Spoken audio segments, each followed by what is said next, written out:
আমরা একটা সিদ্ধান্ত নিলাম ঝটিকা সফর দেওয়ার জন্য, এবং সেই সিদ্ধান্ত অনুযায়ী তড়িঘড়ি করে দুপুরবেলা খিচুড়ি ভাত, ইলিশ ভাজা খেয়ে ইলিশ গাড়িতে উঠে চলে আসলাম মাওয়ার ঘাটে।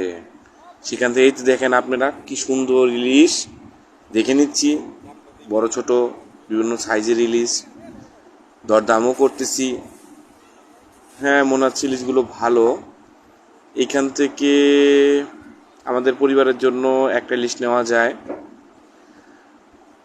আচ্ছা, হ্যাঁ, এই ইলিশটা নাকি দেখবো আর একটু দেখাই ভালো। দেখি অন্য কোনো, দেখি এদের স্পেসটা কেমন। স্পেস মোটামুটি ভালো, খারাপ না। তো আজকে প্রচণ্ড তাপমাত্রা ছিল, যার জন্য খুব অস্বস্তি লাগতেছিল।